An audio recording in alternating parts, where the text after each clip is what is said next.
Hey everybody, it's Angela here from AsFreeAsYouSee.com, and you have come to the right place if you were feeling stuck and lost and like you're not living up to your fullest potential. What I do is I help you get unstuck and reach that fullest potential. And I do this by helping you do the inside work so that it reflects on your reality. And I do this by providing you tools and resources in self-discovery, healing, and stepping into your personal power. And let's get started because today you are going to want to know about this topic. Today I'm giving you 3 quick wins on how to create structure when everybody is at home. The first quick win that I can give you is to let go of control. And I know that this sounds counterintuitive, but you really want to let go of control and perfectionism. The reality is that things are not going to go according to plan. Things are not going to go the way you expect them to, and things are never going to be perfect, and things might take longer than they're supposed to, and everything that you have on your to-do list that you think that is going to get done, the reality is it's probably not going to get done. So I want you to really focus on letting go of control. Why is letting go of control so important? Because you don't feel like you have to perfect every little thing, and you don't feel like everything has to go according to plan, or you're going to lose your shit. I mean, first of all, you don't want to lose your shit because that's not going to help you. But second of all, the more you try to force control and the more you try to make things go according to this plan, the less they're going to go your way. So when you allow things to play out, it makes things so much easier. When you let go of control and you kind of just let things play out, it makes your life so much easier. And look, I know this to be a fact because I am a single mom to a little girl that is 18 months old. And every time I think that we are going to do this, and this, and this, and this, and this, nothing ever happens. Now, I'm not saying that I don't plan things out and I don't go according to a schedule and I don't set priorities. I'm not saying that. What I'm saying is that I expect things not to go according to plan and I let go of control. Sometimes kids don't cooperate. I mean, Aubrey's 18 months old. How do you expect an 18-month-old to fully cooperate? I mean, you really can't. And so I understand why you want things to always go according to plan, but also I want you to know that nothing really ever does. And that's just the reality of it.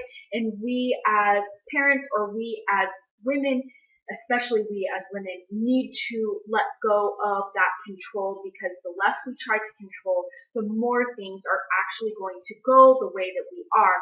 And the reality is, the more flexible you are, the more control you actually have. The second quick win that I can give you is that you want to keep balance in mind. Now, I know a lot of you are homeschooling your children, and so that means that you probably have a very set criteria that you are supposed to be teaching your children every single day. And I understand how stressful this can be, because you want them to continue to learn. You want them to continue to have this education so that they can be ready for the following year. And I totally get that. But it is all about balance. Sometimes your kids don't want to do anything. You know those days when you don't feel like going to work, you don't feel like getting up, you don't feel like doing anything? Your children also have those days.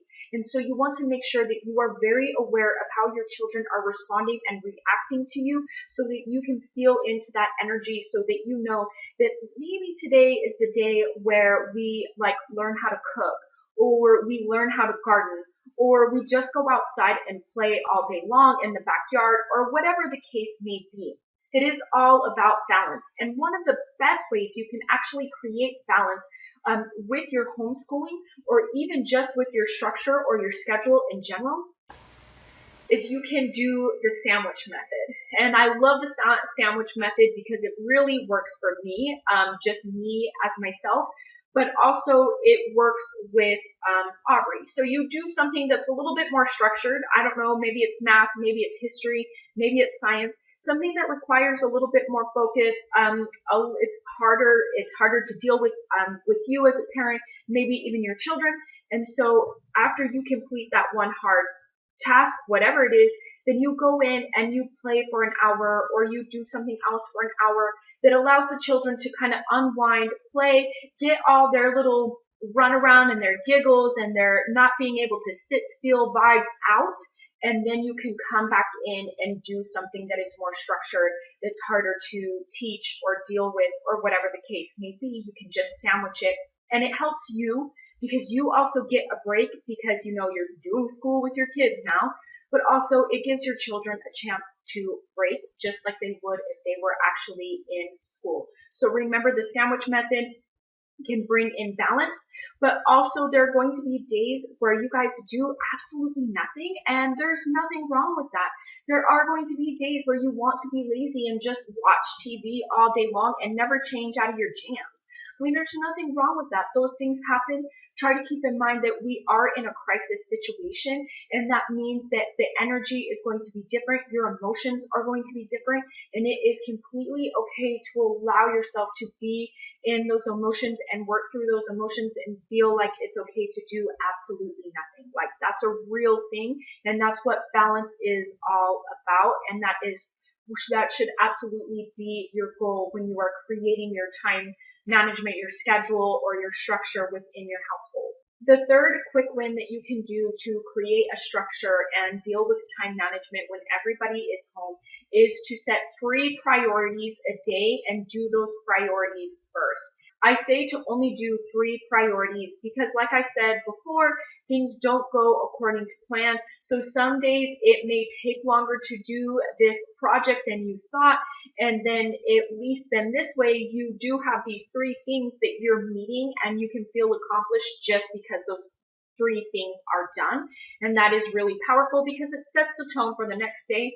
But it also helps you as the parent because you really do feel like you're getting things done and your kids are doing these things that they may need to do, or even just for you that you may need to do now that you're at home. I want you to do these priorities first because then that way it doesn't matter what happens the rest of the day. Now, it may actually take a little bit longer than you anticipate, and you may end up getting the priorities done at the end of the night. Remember, it is about letting control, but it is also about getting these 3 things done. On the flip side, there are times, especially in my life, where the priorities don't get done because something happens. Sometimes your children are sick. Sometimes something comes up. So you just have to be prepared to really, really let go of that control, but to get as much done as possible without feeling guilty for not getting things done. And I know that that sounds counterintuitive, and you're probably rolling your eyes like that's so easy for you. You only have 1 kid and, things like that. Please try to keep in mind that I have built my business while working a corporate job and while raising a child, a newborn child, completely single and on my own for a very long time now. So, well, I mean, she's only 18 months, but I've been in business now for 3 years. And so out of those 3 years, I worked a corporate job for 2 years and then raised a child for, 18 months of that. So just be prepared that it is really all about letting go of control. You can fight me on that all you want, but it is all about letting go of control. It is also about finding balance, and it will also help for you to set these 3 priorities and execute them on the first thing that you do. This is going to help you provide structure within your home when everybody is home. I know that things seem stressful and out of control, but this will absolutely help you. And these are just some quick wins that I have learned the hard way throughout my few years of learning how to balance everything out. And I hope that this was really helpful. I hope that you comment. If you have any questions, please leave them below. I would love to answer them for you. And depending on where you watch this at, please feel free to subscribe. I hope you have a wonderful day. I'm Angela, and I'm the founder of AsFreeAsYouSee.com. Thank you so much for being here.